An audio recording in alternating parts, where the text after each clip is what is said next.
It's Sunday, July 19th, almost 11 at night back in Oslo. Here in New Jersey, the sun is still hanging low over MetLife Stadium. 80,000 people holding their breath at the same time. The whistle blows, and Erling Haaland, the same kid who used to time himself sprinting down hospital hallways as a toddler, lifts the World Cup as Norway's captain. Stop right there. Take a breath with me. None of that happened. Not yet, anyway. I need you to know that before we go any further, because what you're about to hear isn't fantasy dressed up as content. It's a real, honest look at the numbers, the road, and the man standing in the middle of the most unlikely championship story football has built in decades. Right now, today, Norway is in Miami, facing England, one win away from a semifinal nobody predicted 6 months ago. So let's actually ask it, not as a dream, as a question with real math behind it. What happens if Haaland wins the World Cup? Let's rewind, because the road here matters more than people realize. Norway hadn't played a World Cup since 1998. 28 years! An entire generation of Norwegian kids grew up watching other countries live the tournament they'd only heard stories about. Their father's stories, not their own. Then, qualifying happened. Norway won all 8 matches. Not most, all 8. Haaland finished as the top scorer of the entire European qualifying phase with 16 goals, double the next closest player. Italy, 5-time champions, didn't even make it through. They ended up in the playoff. Norway walked straight in. The group stage was a statement. A 4-goal win over Iraq, a tense victory over Senegal. One rough night against France, a match Haaland didn't even start. Then the round of 16 arrived, and Norway drew Brazil. 5-time champions, Vinicius Jr. in the form of his life, Carlo Ancelotti on the sideline. Brazil controlled most of that match. Norway just waited. Minute 79, Haaland heads home the opener. Minute 90, he finishes with his left foot to seal it. Brazil out of a World Cup quarterfinal for the first time in over 3 decades. And that's how Norway ended up here, in Miami, today, against England. 1 match away from a semifinal their country has never once reached in its entire football history. Here's the number that actually gives this whole story its weight. No Nordic country has ever won a World Cup. Not once. Not in 96 years of this tournament existing. The best any Scandinavian nation has ever done was Sweden back in 1958, and even that ended in a 5-2 final defeat on home soil against a 17-year-old kid named Pele who was busy inventing what it meant to be a superstar. Since then, nothing close. Denmark won a Euros in 1992 as a fluke replacement team and still never got past a World Cup quarterfinal. Finland has never even qualified. So if Norway wins this thing, it's not just a surprise. It's a first, a category that has simply never existed until now. And there's something almost ironic sitting underneath all of it. Norway is one of the wealthiest nations on Earth per capita, sitting on one of the largest sovereign wealth funds in the world built on decades of oil money. But none of that wealth ever translated into footballing power. Their national stadium holds about 25,000 people. Some club stadiums in South America hold more than that on a random Tuesday.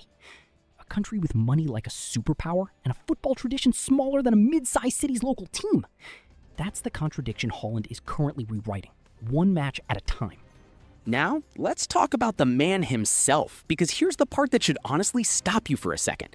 Haaland doesn't need Norway to win the World Cup to already be having one of the most statistically insane tournaments anyone has ever played. He scored in every single one of his 4 World Cup matches so far. The last player to do that in his first 5 games? Colombia's James Rodriguez back in 2014. Before that, you have to go back to 1970 to Gerd Muller to find a European player who managed it. Haaland's goals per match pace at this tournament is actually faster than the rhythm Messi kept up before he exploded at Qatar 2022. Faster than the pace Ronaldo needed to build his legacy across 5 different World Cups combined. And it's not just volume, it's economy. Most of his goals here have come off a single touch. He's not the striker who dances past 3 defenders. He barely interacts with the ball before finishing. He reads the exact half second a center back's hips turn the wrong way, the exact moment a goalkeeper's hands drop half an inch too early, and he's already gone. None of this requires a trophy to matter. It's already historic. But a title would take a resume that's already absurd and turn it into something that gets read out loud in Ballon d'Or arguments for the next 20 years. Now here's the part of this story that has nothing to do with numbers. Haaland's father, Alfie, played for Norway at the 1994 World Cup in the United States, the last time Norway made it to this tournament with any real expectation before this year. He knows exactly what it feels like to wear that shirt and dream this exact dream, 32 years before his son got the chance to finish it. And there's a smaller detail that says even more. When Erling plays for Norway, the name on his back isn't Haaland, it's Braut, his mother's maiden name. Grima-Rita Braut was a national-level athlete herself, and wearing her name on the international stage has always been his quiet way of putting her there with him. If Norway wins this tournament, that name, his mother's name, sits permanently next to Pele, Maradona, Messi, written into the one list in football that never gets erased. Now stack the individual stakes on top of the family ones. He's currently tied for the Golden Boot with 7 goals, and a deeper run means more matches, which historically decides who actually wins that race. But the real prize sitting behind all of this is the Ballon d'Or. Winning a World Cup has swung that vote before. Just ask Messi in 2022. Haaland already gets talked about every single year. A title here stops being an argument. It becomes a fact nobody can dispute again. Now zoom out from Haaland completely and think about what this does to an entire country. It wouldn't look like Buenos Aires in 2022, with a bus that couldn't move through the crowd and players getting flown over the city by helicopter. Norway's population is around 5.5 million people, but the feeling would be identical, just concentrated. FIFA alone would send $50 million straight to the Norwegian Federation. Jerseys that cost around $100 would start reselling for 10 times that within days, the same way they did after France and Argentina lifted the trophy in their own tournaments. But the money isn't really the story. The story is what happens to a 5-year-old in Bergen or Trondheim who's never once seen their country lift anything. When Germany won in 2014, their federation added over 37,000 new youth members that same year, more than half of them under 6 years old. Norway already has hundreds of thousands of kids playing. A title wouldn't start that culture, it would detonate it completely. Norway would still be fjords, oil, and salmon to most of the world, but it would also, for the first time in its entire existence, be something else, a world champion. And that kind of identity doesn't fade in 4 years. It gets built into how an entire generation sees itself. If you've made it this far with me, come be part of this channel. Subscribe and follow along because we're covering every step of this tournament as it happens, not after the fact. And I want to know something from you. Do you think Norway actually has what it takes to carry this weight all the way to the final?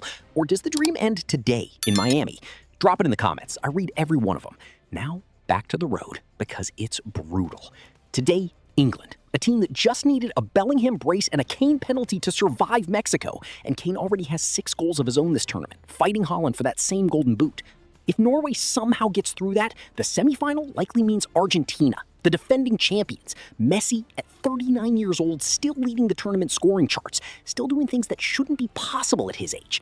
Beat that, and the final waits with either France or Spain, both already through, both loaded with players who've done this before. 3 matches. 3 teams that have either won a World Cup recently or built rosters specifically designed to win one. No easy night anywhere on that list. And that's exactly why this whole exercise matters. If Norway actually pulls this off, nobody will ever be able to call it lucky. There's no soft draw hiding in this bracket. Every step from here forward would be earned against the exact teams built to stop it from happening. So let's go back to where we started. Sunday, July 19th, MetLife Stadium, 80,000 people holding their breath. Somewhere in that crowd, if it happens, is a man who played this exact tournament 32 years ago and never got close, watching his son do what he couldn't.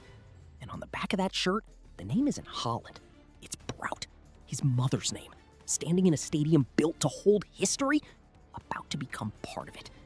Back in Bergen, in Trondheim, in towns most of the world couldn't find on a map, kids too young to remember a Norway that ever lost this feeling would grow up believing this is just what their country does, wins. None of it has happened yet. Today, it's still just Miami, still just a quarterfinal, still just a question sitting on a scoreboard that hasn't been written.